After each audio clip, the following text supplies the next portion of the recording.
Olá, tudo bem? Bom, neste vídeo eu quero dar destaque a um aspecto da resistência ao golpe que foi articulado, executado no dia 8 de janeiro de 2023. O golpe ele não se consolidou por conta da resistência de muitas lideranças, a começar pelo Lula. Foi a principal liderança e isto vai ser contado neste vídeo pelo prefeito de Araraquara, o Edinho Silva. Mas eu quero começar o vídeo falando de um herói que é anônimo. Um brasileiro que estava no Palácio do Planalto, estava no gabinete presidencial quando os bolsonaristas tentavam tomar o gabinete. Aquele avanço contra a democracia.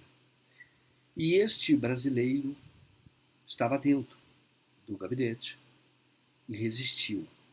E disse para o presidente Lula e todos os que estavam próximos dele, ali do presidente Lula, num gabinete de crise improvisado, ali da prefeitura de Araraquara. O Edinho é o titular, né? O Edinho é que cedeu as instalações para que houvesse aquele gabinete de resistência.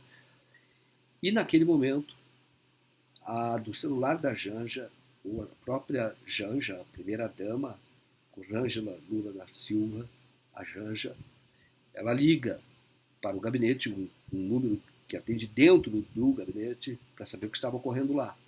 E atende esse brasileiro, e ele então garante que nenhum invasor, nenhum bandido, nenhum terrorista, nenhum bolsonarista entraria ali no gabinete presidencial. Uma resistência importantíssima, porque a tomada do gabinete teria um efeito simbólico muito expressivo. Veja o que diz. Só que eu relato no livro uma cena, Joaquim, que ela é muito interessante. A Janja liga para o gabinete, para dentro do gabinete presidencial. E você tem lá policiais que fizeram literalmente uma barricada de resistência dentro do gabinete do presidente.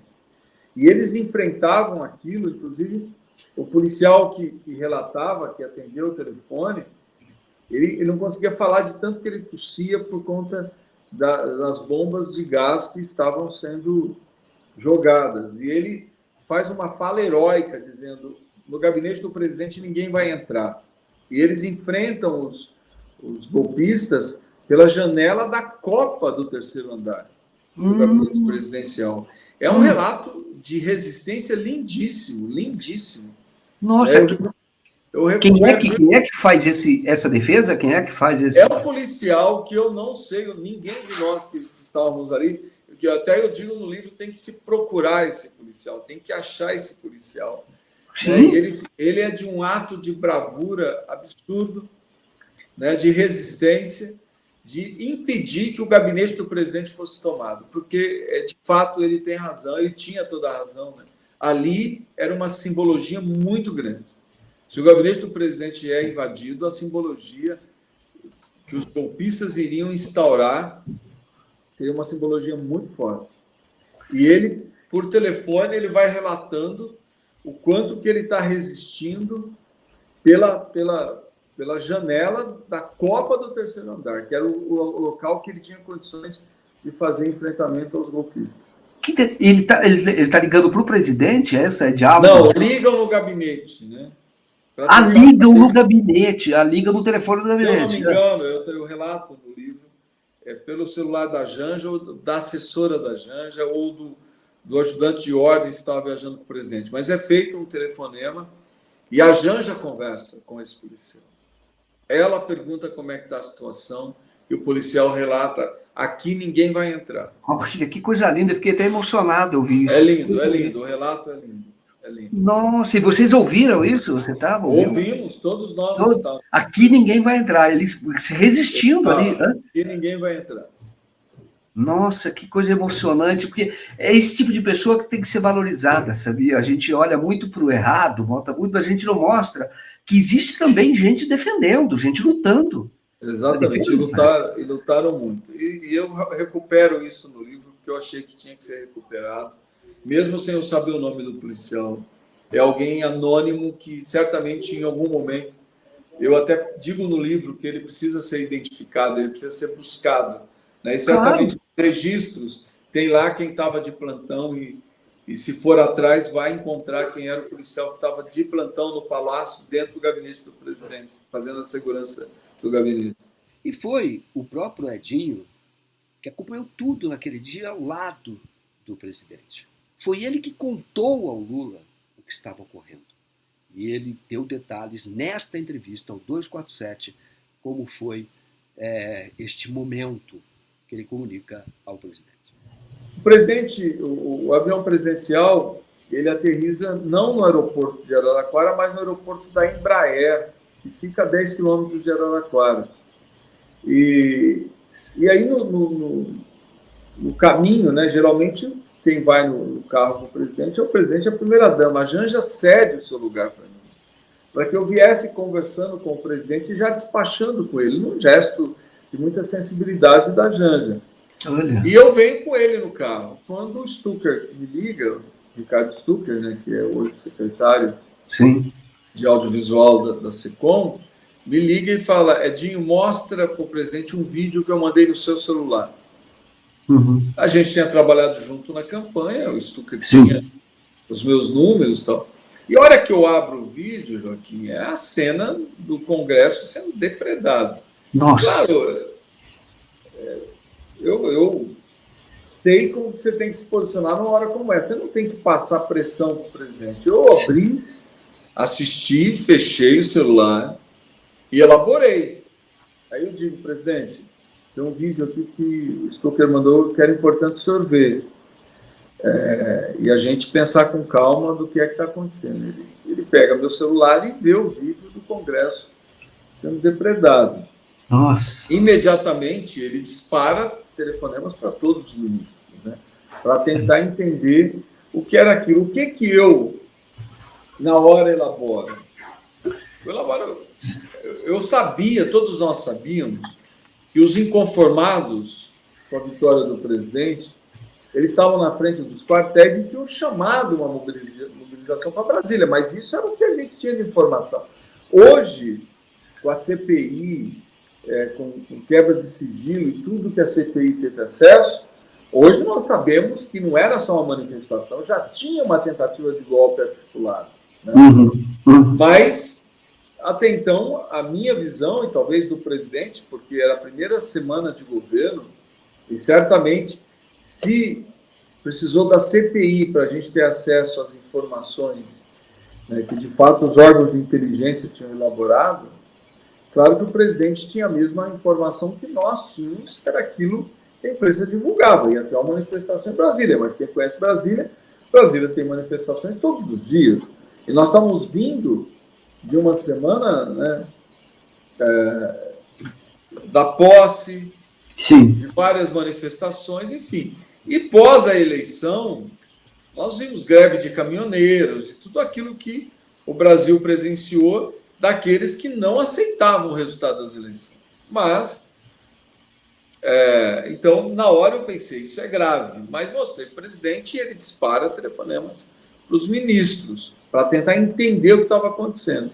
Mas nós continuamos o trajeto e chegamos no local que o presidente ia visitar, que é o local onde a família tinha sido carregada pela correnteza do rio, e 6 membros da família morreram porque estavam vindo de um shopping, porque essa região aqui em Araraquara é uma região, quando a gente desenvolvimento urbano, uma região muito valorizada, a região dos grandes edifícios com finalidade comercial, do maior shopping center da cidade. Então era uma família que vinha do shopping center, né, e o canal do córrego rodou, as aduelas giraram, e o rio transbordou e o carro foi arrastado. Então foi lá o local que o presidente quis visitar. E ele, o presidente chega lá, a gente conhece o presidente Lula, ele estava enxergando, ele foi ver a tragédia, mas Claro que a cabeça dele já estava muito incomodada com as cenas que ele viu.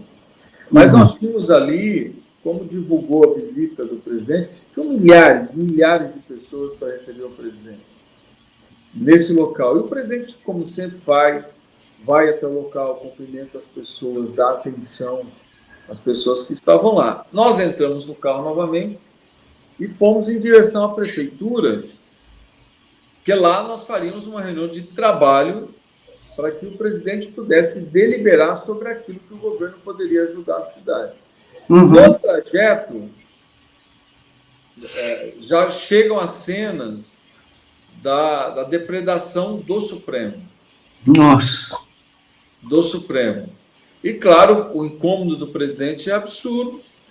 E, mais uma vez, ele buscando informação, ele ordena que seja criado um comitê de crise, e os ministros que estão em Brasília, todos eles se dirijam até o Ministério da Justiça, onde seria sediado o comitê de crise, e de lá começasse a tomar as decisões. Nós chegamos até a Prefeitura de Araraquara, subimos, o meu gabinete fica no 6º andar, e no fundo tem uma sala grande de reuniões, lá nós faríamos essa reunião de trabalho. Mas o presidente entra no meu gabinete, nós ligamos as TVs que estavam cobrindo ao vivo tudo aquilo que estava acontecendo em Brasília. E o Edinho viu quando ali os ministros dialogavam, ali o Lula falando viva voz com as autoridades e as pessoas, alguns recomendando que fosse decretada a GLO, que é a garantia da lei e da ordem. E o Lula, então, ele ouve várias pessoas e toma a sua decisão com uma frase que certamente já passou a história. Se quer o poder, dispute as eleições. Se os militares querem o poder, que disputem as eleições. Edinho recorda esse momento.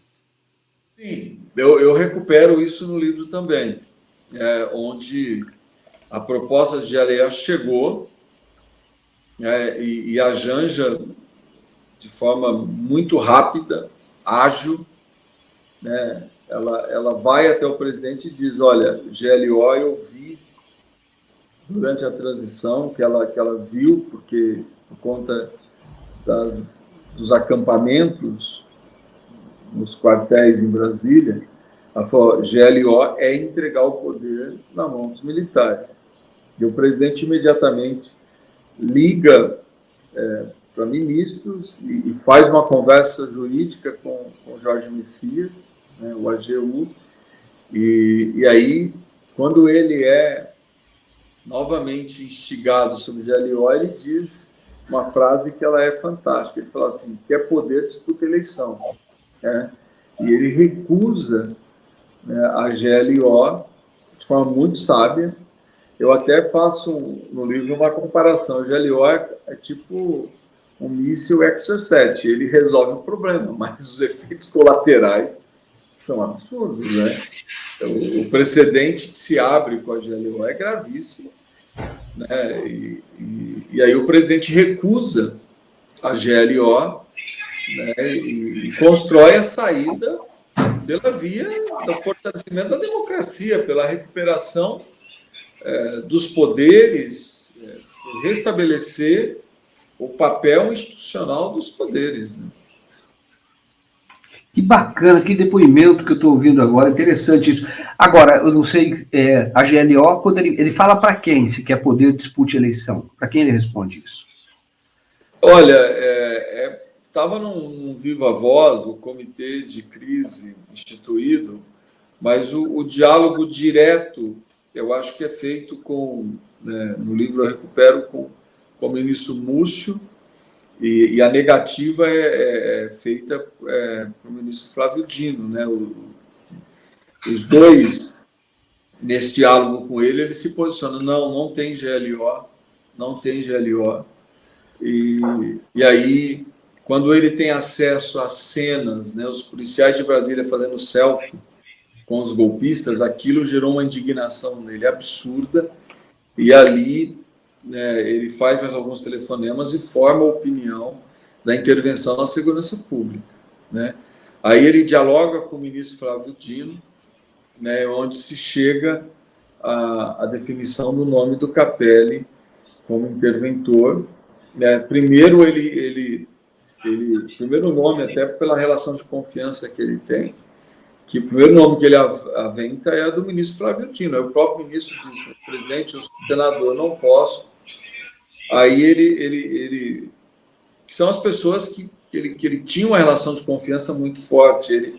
Ele sugere o nome do Padilha, e aí eu recupero isso no livro. O ministro Jader Filho fala: presidente, não coloque seu articulador político nessa posição, porque ele tem um papel importante, né? E aí o próprio Flávio Dino sugere o nome do Capelli, que o presidente conversa um pouco, né? Porque, claro, naquele tumulto todo, o presidente não tinha memória de quem era o Capelli. Aí o Flávio faz essa recuperação, nós que estávamos ali com ele falamos também, nós que conhecíamos o Capelli, e ele define pela intervenção e que o interventor fosse o Capelli. Bom, como eu disse, quem acompanha o 247 soube de todo esse bastidor há mais de 2 meses, com muita antecedência. Outros estão produzindo outros vídeos agora, documentários, mas este relato preciso, detalhado, foi contado em primeira mão aqui na TV 247 pelo Edinho. Por isso eu decidi recuperar esta entrevista e tentar dar foco a alguns pontos mais importantes. E a Janja mostra para ele, do celular dela, o Palácio do Planalto sendo depredado, a sala dela sendo depredada no 3º andar. Nossa. Então, aqui, o presidente forma opinião, efetivamente, do que estava acontecendo. Mas, Joaquim, é impressionante. Nossa. Claro que eu tenho uma admiração imensa pelo presidente Lula, mas o que eu presenciei naquela tarde foi algo fantástico. A forma como ele forma opinião, como ele se articula com o presidente com a presidente do Supremo, com o presidente do TSE, com o presidente do Senado, da Câmara, forma opinião junto com os poderes e ali formula as medidas que vão ser tomadas, né, para que aquela tentativa de golpe fosse debelada, né, e a democracia pudesse sair vitoriosa, e é isso que acontece. Né, ele se articula com muita agilidade, ele forma opinião com muita agilidade, consulta os ministros sobre as hipóteses possíveis, né, e toma as medidas em questão de horas. O Estado retoma o controle de tudo aquilo, né? Tanto as forças, as polícias das Forças Armadas do Distrito Federal, após a medida que ele fez de intervenção na segurança pública no Distrito Federal, e depois as medidas anunciadas pelo ministro Alexandre de Moraes, enfim. Quando se tem controle sobre a situação, o presidente decide retornar a Brasília. Eu retrato tudo isso no livro, inclusive a preocupação que todos nós tínhamos que ele não retornasse a Brasília, mesmo. E quem conhece o Lula, né, a vontade dele de estar presente fisicamente em Brasília para, junto com os ministros, dirigir aquele processo.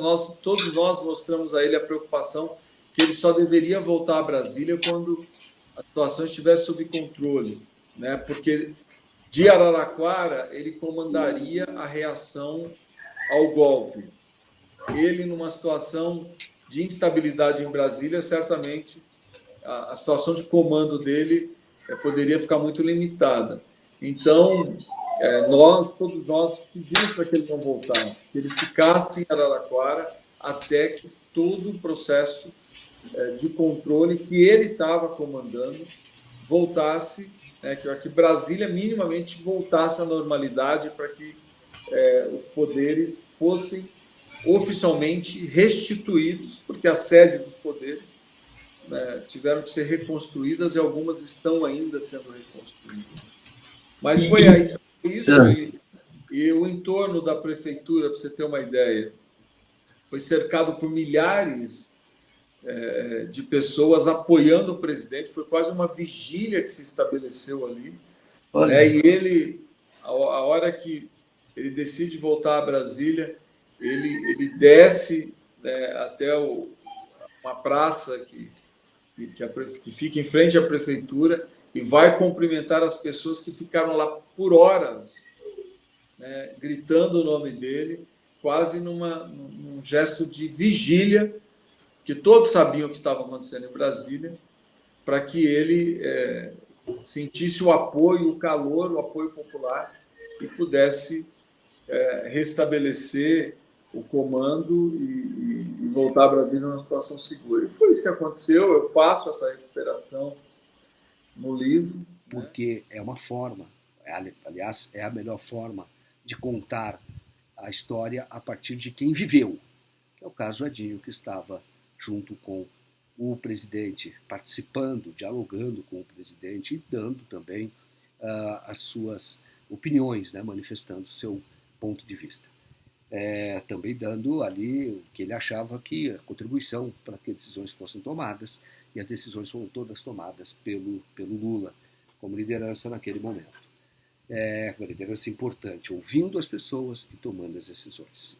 O Dino não era favorável à GLO, quem era o Múcio, é isso? Olha, eu não quero cometer nenhuma injustiça aqui em nominar, porque, claro, que eles estavam num comitê de crise, né? Eles estavam reunidos, então ali, claro, cada um tinha sua posição, mas era discutido tudo coletivamente, né? Era um comitê de crise que se instalou. Então, eu seria injusto se eu nominasse que esse ou aquele que defendia. Mas, claro, que o porta-voz, até porque é quem mais dialogava com os comandantes das forças, tal,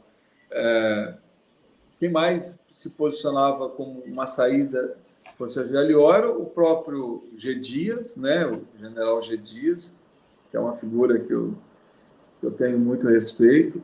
O ministro José Múcio também, muitas vezes, aventou essa possibilidade, né? E no debate também, esse tema foi tratado por Flávio Dino também, evidente. Não tinha como não ser tratado por Flávio Dino, porque ele era o ministro da Justiça, ele é o ministro da Justiça. Como ali também se dialogou com os ministros que estavam àquela quadra também sobre essa possibilidade, né?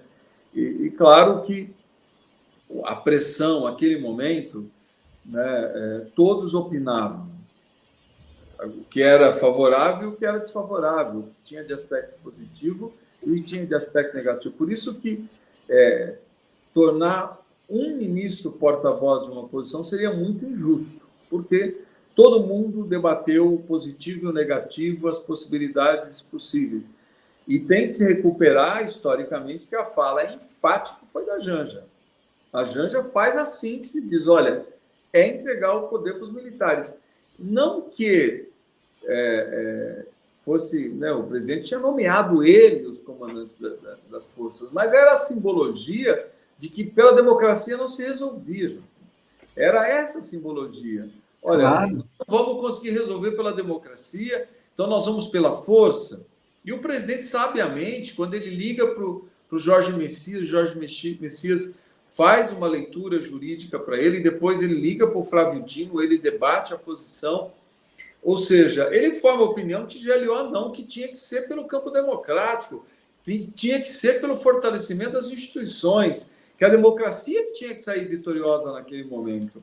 E aí ele forma a opinião e nega a saída pela GLO. É uma posição dele, é uma decisão que ele toma com todos os riscos que aquilo podia representar. Poderia não ter estrutura de repressão à tentativa de golpe. Mas não, quando ele faz a intervenção na segurança do Distrito Federal, ele mostra, e é importante dizer que ele tinha apoio dos poderes.